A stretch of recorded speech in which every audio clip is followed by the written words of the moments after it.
Welcome to Transcending Sport with me, Chris Stafford. This is the show where we tell the stories of women who are making a difference behind the scenes, breaking ground, literally. And our guest this time is Jenny Nguyen, who is literally doing just that with a brand new, what she's calling the sports bra, but it's actually a sports bar in Portland, Oregon. And Jenny joins me now. I think the time is getting closer to when you actually open the door, Jenny. How are you feeling right now? Oh, I am feeling overwhelmed. But I feel like every day something's getting checked off the list. So that's good. And you know, what's really inspiring is just all the positive feedback and all the support from people all over the place has been really, really rewarding and fulfilling. And that kind of has energized me in what I would say is a very daunting task. Just imagine, it's a very ambitious, brave move by you. But first of all, a huge congratulations. I told you before we started recording, when I heard about this, I thought, what a damn good idea. This is genius, Jenny. Why hasn't somebody done this before? This has so much potential. So tell us a little bit about the concept and how it came about. Sure. So, I've been playing sports my whole life. I would say I picked up a basketball when I was 5 years old and tried to start dribbling. And I really haven't stopped dribbling since then. And almost everybody I know plays sports, or I've met them through sports. Our closest friends are from a pickup basketball league. I met my girlfriend playing pickup basketball 12 years ago. So a lot of us, you know, I don't think we ever would have met had we not had basketball in common. And now we're just, you know, we're in each other's lives. We're godmothers to their kids. And so we often would go out and watch games or try to watch games, women's sports events at bars or sports bars around town. And it always kind of felt like a challenge, whether we would go in and of the hundreds of TVs that were on, we wouldn't be able to find the women's game on. And we'd always have to ask for them to change a channel. Sometimes there were so many people in there watching a particular game or games that they weren't able to change a channel for us. So it was always kind of a struggle, but, you know, we got used to it because it was just the way things were. And all of that kind of changed. I remember in my mind, the seed was planted in 2018 when I was with a bunch of friends and we went to go watch the NCAA women's basketball finals. And it was Notre Dame against Mississippi State. And we roll into this sports bar and, you know, again, there's tons of TVs and that's a really big game. And that game wasn't on. So there was probably a dozen of us and we pushed some tables together and we asked the server if she could change a channel. She was like, absolutely. And she found this little TV kind of towards the corner of the bar. And so we proceeded to watch this game. And it ended up being one of the best games I'd ever seen. You know, it was a comeback from behind, like 23 down or something like that. And then a last second 3-pointer to win the game. And it was just incredible. We just jumped for joy. I think I threw my hat in the air. It was like kind of a ridiculous, like explosion of feelings. And I remember a couple things. One was that nobody else in the bar knew what we were shouting about because nobody else was watching that game. So we kind of looked ridiculous. And then another thing I remember very clearly was when we were leaving, we were all in the parking lot kind of saying goodbye and like, what a great game that was. And somebody had said, man, just imagine how much better that game would have been if the sound had been on. And it was then that I had realized that we had watched that entire game with no sound on, but we had gotten so used to kind of, I don't want to say a second class citizen, but kind of just being, you know, not catered to in that way. The shadow. Exactly. So at that point I had said totally in jest and like totally joking out of kind of frustration, I said, yeah, the only time we're ever going to be able to watch a game like fully is if we open our own place. And that was like the first time I mentioned it. And it was totally a joke. And I think the next day... It really wasn't a joke, though, was it? You were well, when was that, Nick? How long ago? That was in 2018. Was when that moment happened. But again, it really was just something I said out of frustration. It was a joke. There was nothing behind it at the time. And I think, either the next day or a couple days later, I came up with the name, the sports bra, because it just, I really love puns and like wordplay or alliterations, all of that stuff. I'm kind of a nerd about. And so I was like, oh yeah, you just switch the 2 letters. It changes everything, you know? And then we can have the motto be, we support women, you know, like a bra. And so after that, my girlfriend, exactly, sports bra. And my girlfriend and I would make jokes referring back to the sports bra. Like if we would go out to eat at a bar watching a game. And so both of us try to eat as little gluten and dairy as we can. And so oftentimes you go to these sports bars and there's really not that many options for people with dietary restrictions. Mm-hmm. And so we would make comments like, oh, you know, at the sports bra, we would have this in a vegan version, or at the sports bra, you know, this gymnastics game would be on. And it was just kind of like this running joke of this fictional place. And I'd never considered it, you know, as a reality. And then all of that changed in 2020 when, you know, the pandemic hit. There was a bunch of social justice movements, and basically the world, to me and to millions of other people, seemed to turn on its head. And it was really a chance for lots of folks. I don't think I'm the only person at all to think this, but to reevaluate like your life, your perspective, you know, what your priorities are. And so it was kind of a wake up call. I was doing a lot of learning and unlearning about history and, you know, everything and my role in it.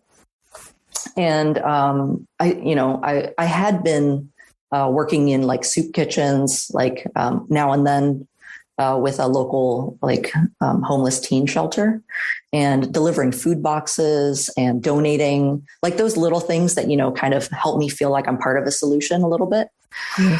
But it got to the point where I felt like, you know, I felt like there was more that I could do, but I just didn't know what that was. And it was, you know, I wouldn't say a stress on me, but it was definitely kind of like eating away at me about how I can contribute more. And it was at that time when my partner, Liz, she was like, you know how you always joke about the sports bra? And I was like, yeah. And she goes, why don't you do it? And when she said it, I was like, what does that have to do with anything? You know, how would that affect anything that's happening? And we got to talking about it. And like, it was kind of like an onion peeling back layers upon layers of how, you know, that tiny little thing about changing the channel and making women's sports accessible to the general public and making a space to celebrate women's sports. All of those things started to peel back. And then the realization that this could have, you know, at least an impact in our community.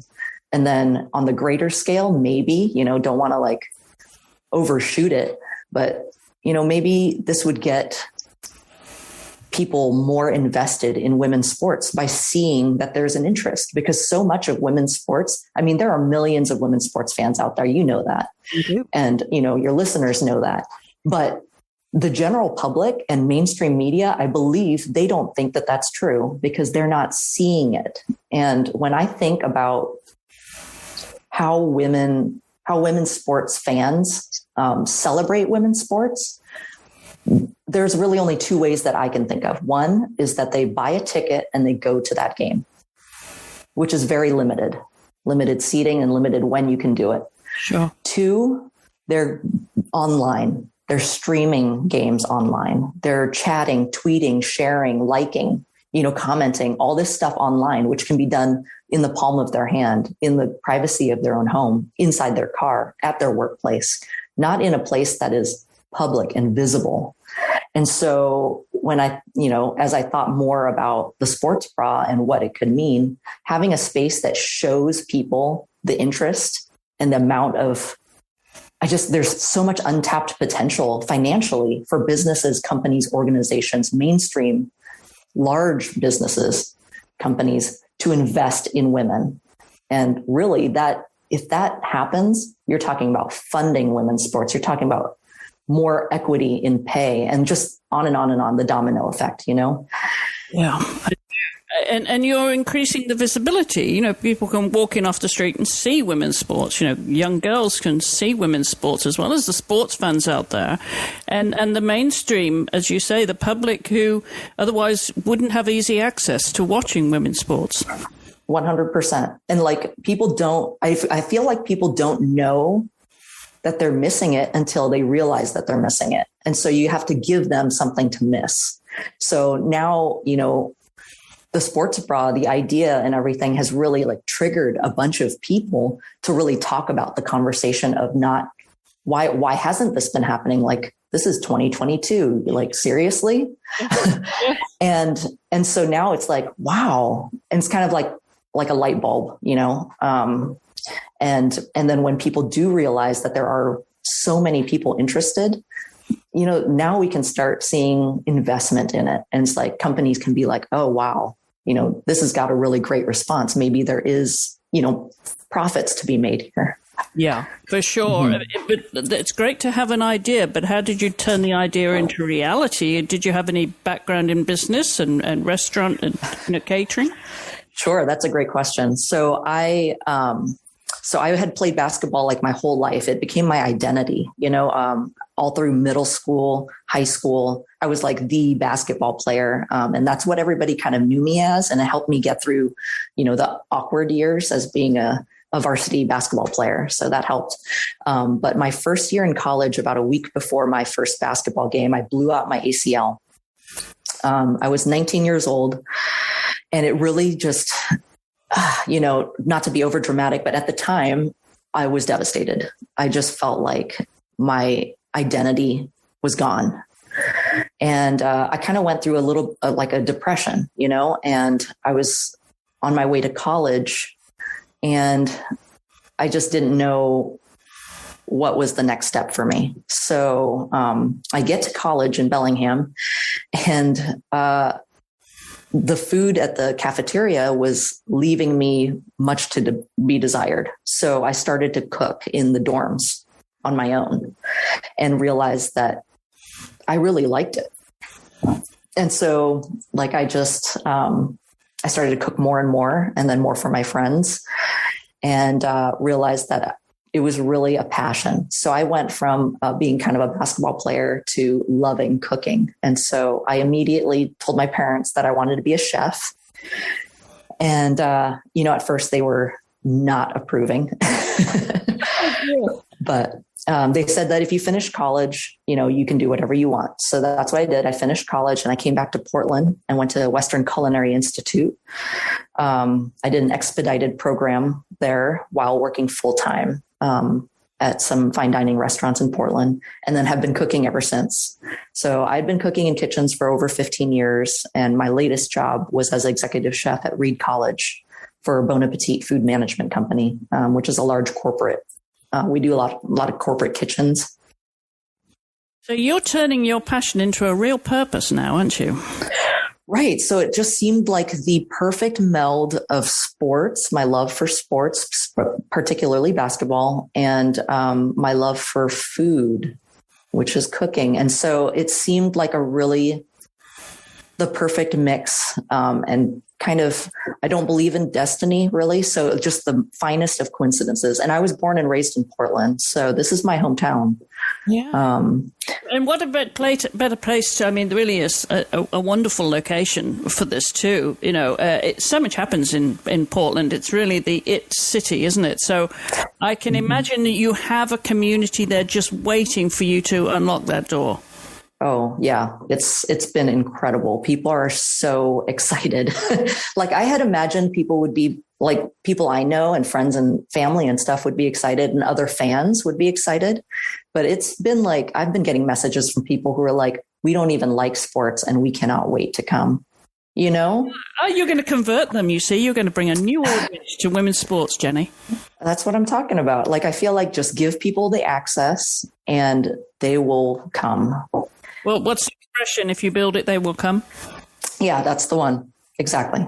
So you've obviously you have the skills to manage the restaurant and for the catering side of things, but then you have to put a business plan together, and you have to find a premises that will work for this in the right location. Put all those pieces together for us. Mm-hmm. Yeah, I honestly, when I got started, I realized that I don't know 99% of anything that I need to know. And I don't think anybody does. So realizing how little you know, I think is a key to moving forward in this process. Like even with all of my restaurant experience, like that portion of it it feels like so little of actually what's happening. I will let you in on a little secret. And that's that the very first thing I did was I went to NerdWallet online and looked up how to start your own business. And I think that they have like a 12 basic steps on how to start your own business. And I basically walked those steps through NerdWallet because they do a great job of using layman's terms, which is the only thing that I understand really. And making it very like plausible. But were you not nervous at that point thinking, well, all these pieces have got to come together, but it actually could happen? That can be a little bit overwhelming too if it's your first business, Jenny. Oh, absolutely. Completely overwhelming and 100% nervous, 100% scared. And to this very day and to this very moment, and I'm sure for the next probably 3 years, I will feel the exact same way. It is all. It's an adrenaline high too, though, isn't it? I mean, that's all of that anticipation and excitement, and that you're doing something that would have some meaning, and you will feel fulfilled doing it. Mm-hmm. But you're finding that there's a need for this, and it's something that's really taking off. I mean, you've got all the feelings there, Jenny. I do have all the feelings. Indeed, you nailed it right on the head. I have all the feelings about it. I just think having a great community of support and asking for help, like realizing that you don't know anything and then finding the people who do know, yes, and putting them on your team. Yeah. And like, I wish that there was a way that somebody could draw, like if I could draw a picture of how I feel about this adventure of opening the sports bra, I would draw a picture of me standing up and then behind me about 1,000 hands holding me up, because that's what it really is.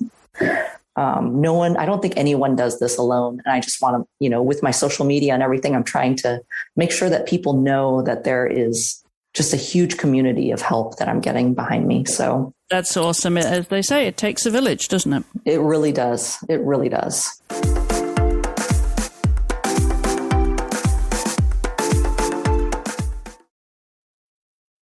So you've got the property then. Tell us where that's located and how you found it. Was that a long hunt or did you get lucky?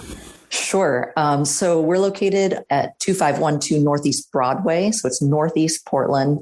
Broadway is a pretty main street. When I first started hunting, I talked to my broker and, she was like, what's your ideal location? And I told her Broadway was my ideal location. And her boss were both shocked because that area is it's a little older. People have kind of went from that area to these newer parts of Portland, kind of further out. Broadway is very centrally located. The reason I chose Broadway is because, again, I was born and raised in Portland, and Broadway reminds me of old Portland that I grew up in. There are so many areas of Portland that are so hip and so trendy and so cool. And I love being there. I love going there. But when I do go there, I feel a little bit out of place. I don't know if that makes sense, like a tourist kind of. But when I go to areas like Broadway or, Alberta and Mississippi, like those places, they feel a little more comfortable to me. They feel a little closer to home, like the old Portland that I grew up at. And then what's funny is one of my dad's first jobs ever when he came to Portland he was a handyman for a building that is 2 blocks away from the restaurant. So, yeah. So it just is close to home for me. Yeah.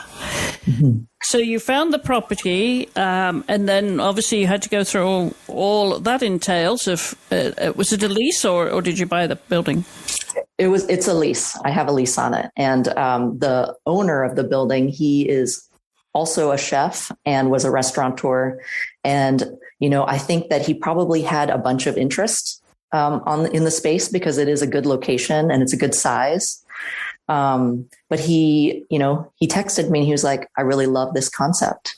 And when he said that, I was like, okay, I think I got a shot at this. Yeah. Because the market in Portland is very hot, both housing, restaurants, all of the above. And coming out of COVID, I think that things are just getting snatched up. So I wasn't anticipating finding a place as soon as I did. It was a bit of luck for sure. But then, so the real work begins then now, right? You've got beyond concept, you've got the property, but then it comes to design. And what was your seating capacity there, Jenny? So it's about 45 to 50 indoors, which is, a cozy spot. And we do plan on having some outdoor seating eventually. But yeah, it's kind of just one big open room with like banquette seating on one side, which is great for viewing TVs. There's some seating at the bar for like 12 folks and then a few tables. And I'm having a couple larger tables built by a nonprofit organization called Girls Build. And a friend of ours is the founder of Girls Build. And it's an organization that teaches young girls ages 7 to 13, I believe, how to do construction, building using power tools. Oh, and I really wanted this space to feel and be a spot for community of all ages. So I reached out to her and I was like, hey, do you think the girls would be interested in making some furniture for the bra? And she was very, very excited because I don't think that they've had public installations before. And so a place for the girls to come and be like, I made that, and sit with their friends and family and watch sports, I think is really important. So I was really excited to hear that they were into it. I love that. And then, of course, there's the decor and, furnishings and all the rest of it. What help have you had to make all those big decisions, Jenny? Oh, my gosh. Well, I have so much help. There's constantly friends coming in, bringing things, or for example, yesterday, a really good friend of mine who is a realtor and does like a lot of interior design stuff. She came in and helped me place and hang like a bunch of picture frames and, where the jerseys are going to go or where the hockey stick's going to hang, that kind of stuff. Yeah. So really reaching out to people that I am acquainted with or know, or even strangers online have been like, hey, these are my strengths. How can I help? Reaching out to those folks and really like tapping into the community to make this really a space for everybody, not just mine. You know what I mean? Sure, absolutely. But then there's the tech side of things, isn't it? There's the screens and then subscriptions to all the sports channels. Totally. Did you have to do that or did you have some help with that? It is a work in progress. So content is a really important thing. And this was something that I had delved into early on in my business concept, like conceptualizing the business and writing the plan. Content was really important. And we all know that, only 4% of all sports on TV here in the States is women's sports. So how do you make it so that the TVs have something on? So I started to reach out to leagues and things like that because many of the streaming services are for personal use only, and they do not have a commercial licensing ability. So a majority of women's sports, especially the smaller sports, that WISP is interested in, all of those are subscriptions on, these tiny streaming services. Yeah. And there's dozens and dozens of them. And those are not, they're not really allowed in a commercial setting. So I've been reaching out to leagues, different networks, trying to get permission, trying to figure out those things. But it's a slog. And, when people talk about how come this hasn't happened before, this I imagine could be one of the big hurdles to jump is content. But one thing I really want to express is that, it could also be part of the exposure of the lack of media by, let's say, we open at 11 and there are no games until 6 p.m. let's say I keep all the TVs off until that 6 p.m. game. So, we're so accustomed to always having something to watch on TV.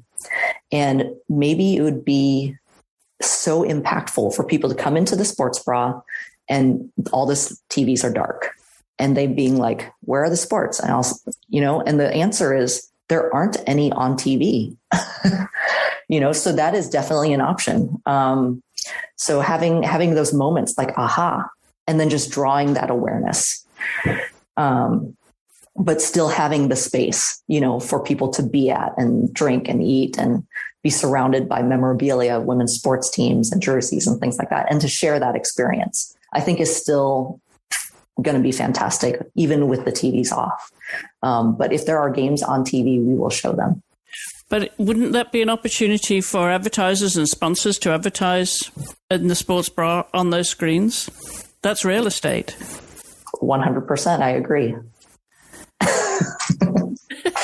So we're putting out a call here to any potential advertisers. There are blank screens at the sports bra, and we need your support. That's right. Yeah. I think it's just a brilliant idea, Jenny. Hopefully you'll be able to get more and more women's sports coverage on those screens as you grow. I'm curious about the menu, though, because when you said how you like metaphors and so on, are you choosing menu items and coming up with clever women's sports names for those menus? I had considered it, but I really like the simplicity of just saying what it is. Okay. I had considered naming a couple items after female athletes. Oh, some specials. Exactly. Yeah. But my attorney says that there are some laws against that. So until I can get permission from them to name a sandwich after them, we're going to stick with just a Philly cheesesteak for now. Sports terms, not necessarily the names, but the sports. Oh, sure. I do have some cocktails that I have named after some sports terms because I think that's fun. That's fun. So you have your liquor's license. When are you opening? So the goal is to open the first week of April. Okay. And how are you opening? Have you got some big stars out there coming to open for you?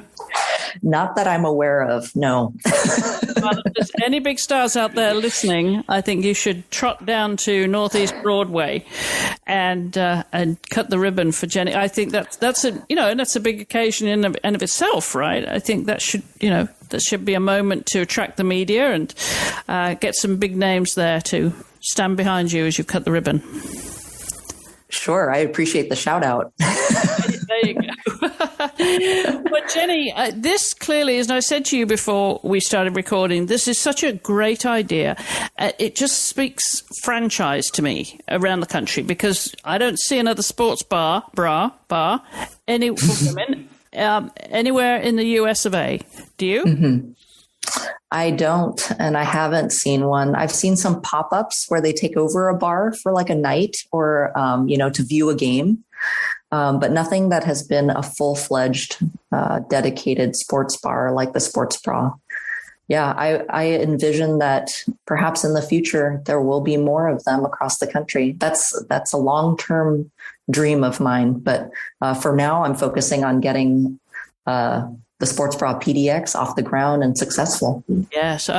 And I should say that, since I'm in shouting distance of Washington, D.C., what a great sports area we are in here. So if there's anyone listening who thinks this would be a good idea to have one on the right coast as well as on the left coast, so they should contact you. Jenny, tell us where the website is and your social media, how people find you. Sure. The website is www.thesportsbrapdx.com. And I'm on Twitter, Instagram, and Facebook with the handle @thesportsbrapdx. Can you schedule a time a little bit further down the road that you come back on the show and tell us how it's going in 3 months, 6 months? We would love to hear how the Sports Bra is doing. I would love to do that. Fantastic. Jenny, the very, very best of luck. If I was in the same room with you, I would give you a big hug and tell you the best of luck, my friend. You go get them. And I think it's going to be just fantastic. I wish you all success with it. And take care. And if anyone is listening, go to the Sports Bar if you're anywhere on the left coast there. Go and visit Jenny and her friends and have one of those cocktails. Or what's going to be kind of the specials to kick off with, Jenny? What have you got in mind? So we've got 4 cocktails that were created by a local spirits company here in Portland. It's women-owned, women-operated, called Freeland Spirits. And they've just developed some excellent cocktails for us. And one of them is kind of a showstopper. It's called the Title IX. Perfect. Yeah. And it's got one of their bourbons in it. It's a pretty tasty beverage. And they specialize in gin. So we'll have a few different gin drinks as well. Well, if I find myself in the neighborhood, I will be coming to visit you too, Jenny. The very, very best of luck. Thank you again for taking time to come on the show. You take care. Thank you. I appreciate the opportunity. And you find the links to the Sports Bra and their social media with the show notes accompanying this episode, both on your podcast app and at wissports.com. Look for Transcending Sport. And, of course, don't forget to follow us on social media at Wisp Sports. And if you have any suggestions or questions for any of the guests that we have here on the show, then do drop us a line to info@wissports.com or post a message on our social media channels. I'm Chris Stafford, and until the next time, thank you for listening. Goodbye for now.